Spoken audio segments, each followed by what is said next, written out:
Fox's Nicole Wallace starts right now.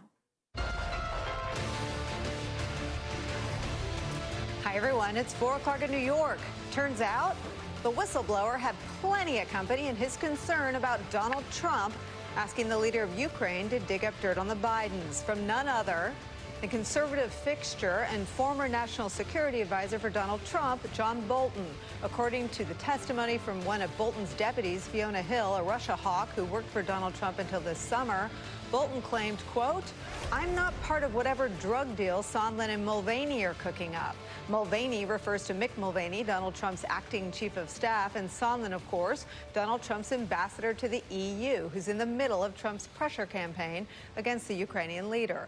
A source tells me today that Sondland was, quote, trying to deliver Hunter Biden to Trump in hopes of being considered as a Secretary of State candidate in a second Trump term. Fiona Hill, in more than 10 hours of testimony yesterday, testified that Bolton described Rudy Giuliani as a, quote, hand grenade who's going to blow everybody up. According to a source close to Hill, she expressed flashes of anger during her testimony at the spread of conspiracy theories and told House investigators that the only person who benefits from those efforts is Vladimir Putin. Hill is also said by this source to have testified that there was, quote, absolutely a quid pro quo for the meeting with Trump, meaning that Zelensky was expected to open investigations that would damage the Bidens before a meeting with Trump would be scheduled. The New York Times reports on Hill's depiction of a deep and acrimonious divide that emerged at the highest levels of the policymaking process, describing a rather unholy alliance between Giuliani, Sondland, and Mulvaney, and John Bolton and his allies pushing back. From that Times report, quote, Mr. Bolton got into a tense exchange on July 10th with Sondland, the Trump donor turned ambassador to the EU, who was working with Giuliani to press Ukraine to investigate Democrats. Hill testified that Mr. Bolton told her to notify the chief lawyer for the National Security Council about a rogue effort by Mr. Sondland, Mr. Giuliani, and Mick Mulvaney, the acting White House chief of staff. Ms. Hill testified that Mr. Giuliani and his allies circumvented the usual national security process to run their own foreign policy efforts, leaving the president's official advisors aware of the rogue operation but powerless to stop it. Hill also implicated the president in this surreal bit of testimony, also reported by the New York Times. She reportedly described confronting Sondland about the Ukraine operation, and when she asked him who put him in charge of Ukraine, Sondland replied, quote, the president. Hill was the first White House advisor to testify in the impeachment inquiry, and a source close to her testimony told me that the tense back and forth with the White House counsel's office in advance of her appearance yesterday was an effort to clear the way for more White House advisors to cooperate with the congressional probe. And that is where we start today with some of our favorite reporters and friends. With us from the Washington Post, White House reporter Ashley Parker, Associate Editor for Real Clear Politics, A.B. Stoddard, NBC and MSNBC National Affairs Analyst John Heilman, also co-host of The Circus. At the table, Jason Johnson, Politics Editor for The Root, and former Democratic Senator Claire McCaskill. I've wanted to talk to all of you since this news broke, but I have to start with you, Claire.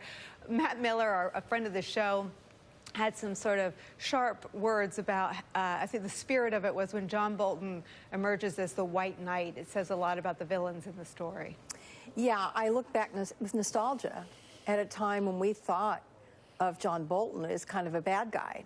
As it turns out, he has some character in there, and even though I may disagree with him on some policy, I think he may emerge from this as a key figure. If they get him in front of this committee with a subpoena and he is honest with the committee, I think the full breadth and depth of the malfeasance that was going on as it related to using the presidency for politics is going to become very, very clear. A.B. Stoddard, I've also been dying to talk to you, and I want you. I was pointed to the legal breakthrough, which is really overshadowed by the dramatic color that Fiona Hill brought to life in her testimony yesterday about John Bolton trying to stand up to really, talk about three stooges, which is, I think, what Donald Trump refers to the three primary opponents in the GOP. I mean, the three stooges are clearly Rudy, Sondland, and Mulvaney. But it was pointed out to me by someone familiar with clearing the way for Hill's testimony, it's not insignificant that this marker was laid down about the limitations legally of executive privilege. This is a letter from Hill's attorney. Quote, executive privilege likely does not apply to information which is no longer confidential and has come within the sphere of public knowledge through broad disclosures. Matters which have been made public through affirmative actions of the White House, I'm guessing he means that transcript, and or media reports are likely not protected as confidential by executive privilege because they are, by their very nature, no longer confidential. We understand that deliberative process privilege disappears altogether when there's any reason to believe, and I lost the rest of it. But the point there being that once the White House released the transcript and people are name-checked and Donald Trump put his own once private phone call out into the public sphere, the policymakers are free to testify.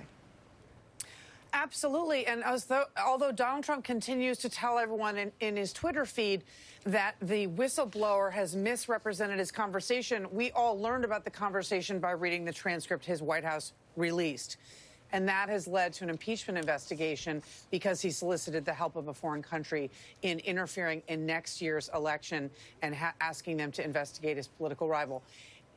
It's interesting that the end of your sentence from the lawyer or paragraph from the lawyer is about when there's reason to believe that there might have been misconduct in the government. So set aside what the White House has made public, and they've made a lot public. The lawyers have confirmed that politically sensitive and potentially illegal or highly dangerous conversations the president had with world leaders were put on a separate server saved for military secrets and covert operations.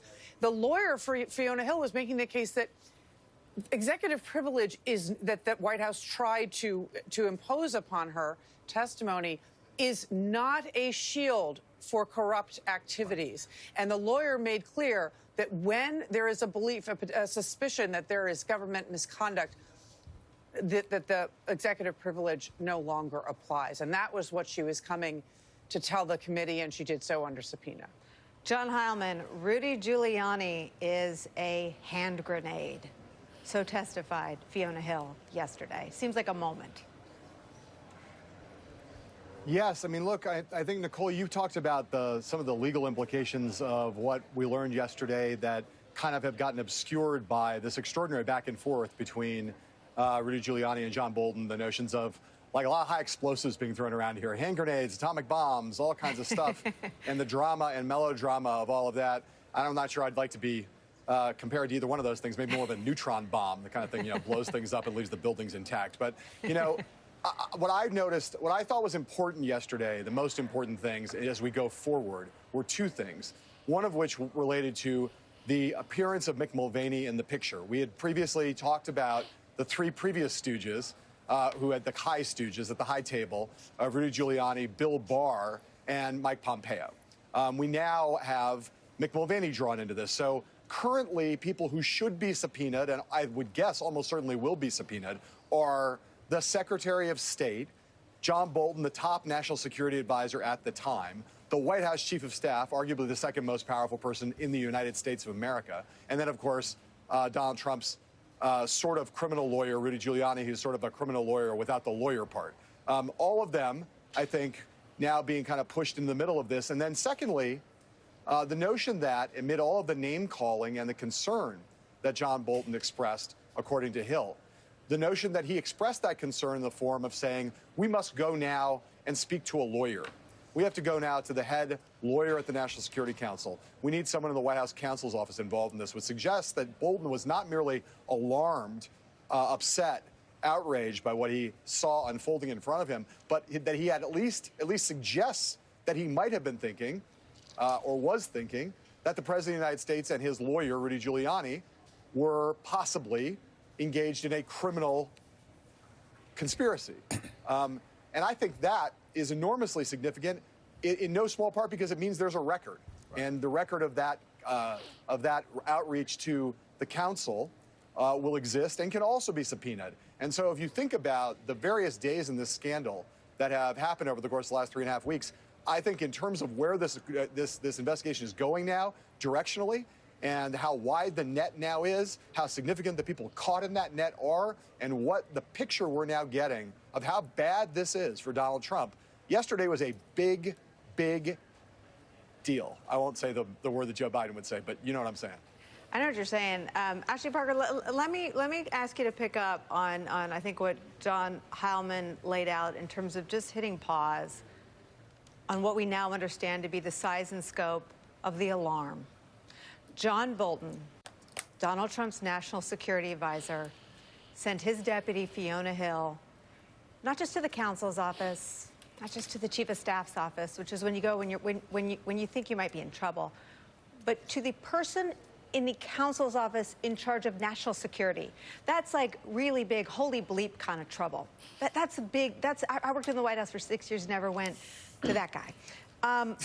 What does it say that John Bolton thought there were legal implications for the plays being run not over in Ukraine, not out of the U.S. Embassy in Ukraine, not out of the ambassador's residence, but in your paper? There are references to the Ward Room. We should explain what that is. It's a private dining room right underneath the Oval Office. If you take a broom and poke it, I think you hit the Oval Office. Gordon Sondland was running this off-the-books dark op that so alarmed John Bolton out of the Ward Room of the West Wing. Well, that's exactly right. I think what you're seeing here, and John got at this, is there were any number of people inside the White House who were deeply alarmed and upset by what was going on. And unlike some iterations of people in the White House who were alarmed and upset, these people, a lot of them, when we see the testimony coming out, they took action. They tried to put in the guardrails and the safeguards, and they had the confrontations, and they made their opinions known. So there was bad behavior. There were people flagging this bad behavior. And that sort of brings me to another point, which is one of the reasons why the House Democrats seem to have hit a certain amount of momentum, which is something they have long struggled with, is if you sort of read between the lines here, there's actually a lot of willing witnesses who are eager to go up and testify. And so as soon as they get that subpoena that gives them cover to kind of defy what the White House is saying, unlike in the Mueller investigation and some other things that we in the media and investigators have been trying to get to the bottom of, you have people who basically, their attitude is, what I saw alarmed me and bothered me. I sounded the alarms inside the White House, inside the West Wing. I sounded the alarms to the highest level, and now I am more than happy to go sound the alarms to these congressional committees and tell everything I know. So not every witness, but there's a number of very willing people who saw a lot and are more than happy to share. And what's so amazing, Jason, is that not one witness, not Fiona Hill, not the accounts of John Bolton, not Kurt Volker, no one puts Donald Trump on the side of ethics. No one puts Donald Trump on the side of anyone other than Rudy Giuliani, running a shadow foreign policy outside of the State Department, running investigations outside of the FBI, gathering intel on foreign leaders outside of the CIA. Let me read you this just because it's going to end up in the history books of yesterday. I think, as John said, I agree with him. It was a huge day. At one point, Fiona Hill confronted Sondland, who had inserted himself in dealings with Ukraine, even though it was not part of his official portfolio, according to people informed about Hill's testimony. He told her he was in charge of Ukraine, a moment she compared to Secretary of State Alan Haig Jr.'s declaration that he was in charge after Ronald Reagan's assassination attempt, according to those who heard the testimony. So not only were these people empowered by the president and Rudy Giuliani, they were a little bat bleep crazy. Oh, yeah, they were all running around. And what this really speaks to, Nicole, is the fact that the power, Trump runs this White House and by extension Washington like some sort of feudal lord. I mean, he tells Sondland, you know, bring me the head of Joe Biden and then I'll give you this position. Rudy Giuliani, cut this deal, cut that deal. There is a level of disorganization and irresponsibility that is offensive to people who get into these positions because they care about keeping our country safe. And what I think has been positive about some of this is not just that the president hasn't been able to chase out every single ethical person in Washington, but that we still have enough functional individuals. We still have enough people who believe in country over this administration enough to say, hey, maybe we should do something about this. And I'm with Claire. Look, there's little or nothing John Bolton has ever done that I would agree with. But the fact that he said we should not have a secret cabal of people. A drug deal. a drug deal. I mean, literally, it's from the movies. Like, the calls are coming from the White House, right? The fact that he said this is where this has to stop is a good sign that some people still care about this country. A.B. Stoddard, I want you to watch this tape of Donald Trump explaining why John Bolton left. I told him, John, you have too many people, you're not getting along with people, and a lot of us, including me, disagree with some of your tactics and some of your ideas. And I wish you well, but I'd like you to submit your resignation, and he did that. And I know he's going to do well. I hope he's going to do well, and I wish him well. So that wasn't date stamped, but I believed it was somewhere around September 10th. It was right after, September 11th. It was right after the calamity, like 11 calamities ago, of Donald Trump wanting to hunker down with the Taliban at Camp David, which seemed unbelievable. And we all projected onto that statement that that was about people that disagreed with John over bringing the Taliban to Camp David. But is it possible? I mean, I'm just reading this reporting. It's possible that the people he didn't get along with were Sondland, who will have his day on Capitol Hill Thursday, who said that the president empowered him on Ukraine, Mulvaney, who's intimately involved in putting the hold on the military aid, and Rudy, who was running a shadow foreign policy. It looks like the people that John Bolton might not have gotten along with were the ones running this off-the-books op for the president. That's right. What's interesting is long before John Bolton left the White House, he had been marginalized and isolated.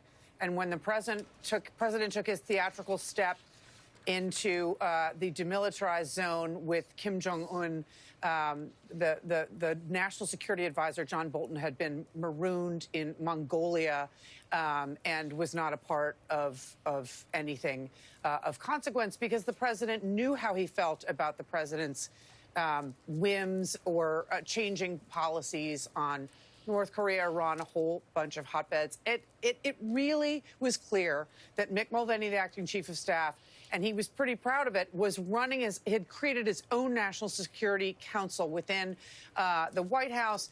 And they had sidelined Bolton, and that Secretary of State Mike Pompeo had not spoken to Bolton in a long time and was also freezing him out. And so what we did not know was that Bolton was probably making life very complicated for these other people that we were not, at the time aware were running sort of a de facto separate Secretary of, it's the State Department and National Security Operation, and that's Gordon Sondland, who is the EU ambassador. It had no business running a Ukraine operation, as you say, a Black Ops Ukraine operation with Rudy Giuliani.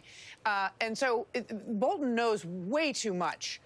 Even if he wasn't a part of things, he had people there. He knew everything that was going on. I have no idea if Mick Mulvaney and these other people got wind of the fact that he and Fiona Hill were horrified and went to the NSC Council on this.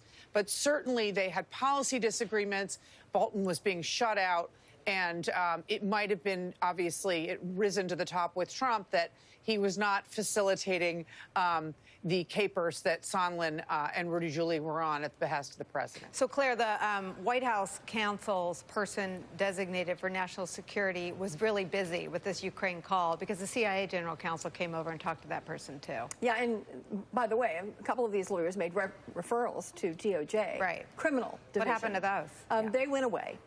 But, I got to cure everyone. I don't need to say I adore you, but I think we have to quit calling this a shadow foreign policy op. Right, this was not foreign policy. This was no foreign policy. Right. This was a political op. A shakedown. And the idea that Rudy Giuliani is working pro bono to try to re-elect the president by taking, frankly, illegal steps to engage a foreign government in an American election, which is illegal on its face, and then further is trying to help him win election and is doing it pro bono, which is against the law. You can't give pro bono to a campaign.